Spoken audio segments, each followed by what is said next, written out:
Hello swimmers, देखिए एक comment आ रहा था कि सर जब हम लोग अंडर वाटर करते हैं तो हम लोग की बॉडी क्या होती है, ऊपर आ जाती है। हम लोग कोशिश करते हैं नीचे जाने की, लेकिन नीचे जा ही नहीं पाते हैं। तो उसका क्या रीज़न हो सकता है, उसके बारे में जानेंगे और उसको कैसे सही कर सकते हैं वो भी देखेंगे।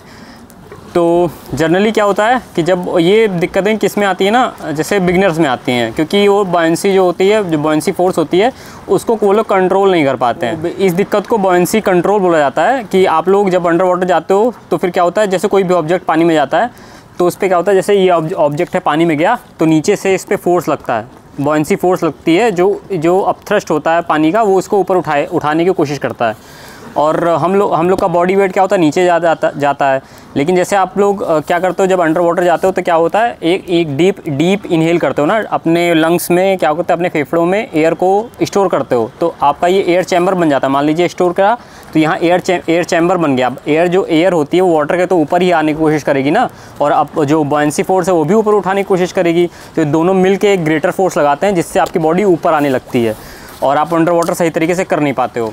तो देखिए, इसका जो सबसे पहला मैं मेथड जो मैंने फॉलो किया था वो ये था कि जैसे मैं वॉल के साइड हमेशा रहता था, ठीक है। वॉल के साइड जब अब मैं डीप ब्रीथ लेता था तो हमेशा सीधे जाने की कोशिश नहीं करता था, मतलब वॉल से पुश करके सीधे नहीं जाता था अंडर वाटर, बल्कि अपनी बॉडी को, जैसे वाटर सरफेस ही है तो अपनी बॉडी को हल्का से नीचे टिल्ट करके और एक पुश करता था पानी से कस के, तो मैं नीचे थोड़ी देर तक चला जाता था।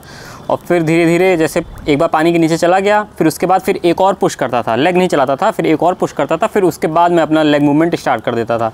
क्योंकि अगर आप तुरंत ही पुश करके लेग मूवमेंट स्टार्ट कर दोगे और अगर आपका लेग गलती से भी वाटर सरफेस की तरफ आ गया, वाटर सरफेस पर टच हो गया, तो आपकी बॉडी को तुरंत फिर ऊपर उठा लेता है। तो हमेशा तुरंत लेग स्टार्ट नहीं करते हैं। एक बार वॉल पुश करके आप पानी के नीचे अच्छे से सबमर्ज हो जाओ, उसके बाद किकिंग स्टार्ट करके अपनी बॉडी को अंडर वाटर करा सकते हो। और देखिए, जब भी आप लोग अंडर वाटर जाओ तो जैसे आपने इनहेल किया, ये वाटर सरफेस है, तो जैसे ही आपका फेस वाटर सरफेस से टकराने वाला हो, तुरंत ही थोड़ा सा एक्सेल कर दो, ठीक है। एक्सेल करके थोड़ा सा नीचे चले जाओ, क्योंकि तब क्या होगा, आपके नोज़ में पानी नहीं जाएगा। थोड़ा सा एक्सेल स्टार्ट रहेगा ना, तो मतलब आपके नोज़ से हवा निकल रही है, तो पानी पे सरफेस जैसे आपका नोज़ पड़ेगा वो हवा निकलते रहेगी, तो हवा अंदर जाने नहीं देगी पानी को। तो आपको थोड़ा सा उसमें थोड़ा सा आपकी बॉडी रिलैक्स रहेगी, आपके नोज़ में पानी नहीं जाएगा। तो हमेशा ध्यान रखना है, जब भी आप अंडर वाटर ट्राई करो तो बॉडी को थोड़ा सा उठा के जब नीचे की ओर झुकाओ तो फिर बॉडी को टिल्ट कर दो और फिर उसके बाद नीचे जाओ। जिस तरह आप साइड में वीडियो देख रहे होगे, बहुत ही क्लियरली समझ में आ रहा होगा मैं क्या कहना चाह रहा हूँ। हमेशा जब खींचते हैं पानी को तो बहुत लोग वही गलती यही करते हैं ना, कि अपने हेड को जैसे नीचे गए फिर सामने से खींचते हैं पानी को। सामने से नहीं, आप नीचे से ऊपर की ओर खींचो, क्योंकि न्यूटन्स का थर्ड लॉ सीधे कहता है कि आप जिस डायरेक्शन में फोर्स लगाओगे उसका रिएक्शन फोर्स आपको मिलेगा।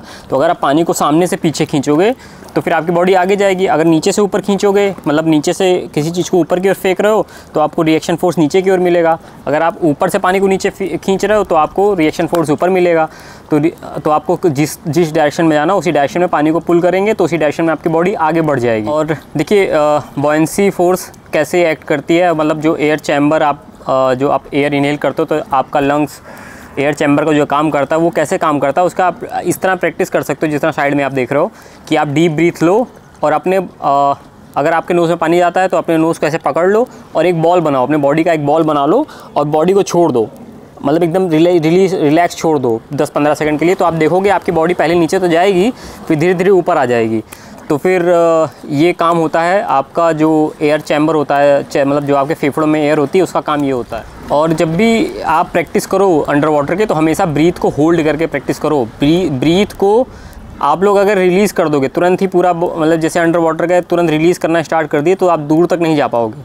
तो अगर आप ब्रीथ को ज़्यादा देर तक होल्ड कर पाओगे तो ज़्यादा दूर तक जाओगे। आप ब्रीथ को होल्डिंग की प्रैक्टिस किस तरह करनी है, होल्डिंग की प्रैक्टिस आपको सेम जिस तरह आप साइड में देख रहे हो कि वॉल को पकड़ के आप अपने फेस को डिप करके बस बैठे रहो।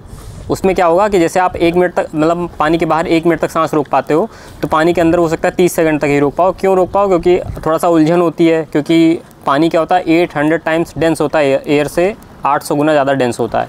तो जब आप उस पानी में जाओगे तो थोड़ा थोड़ा प्रेशर फील होगा आपके फेफड़ों में, आपके शरीर पे, तो उसमें वहाँ पे थोड़ा सा अनकंफर्टेबल हो जाती है बॉडी और आप ब्रीथ रोक नहीं पाते हो।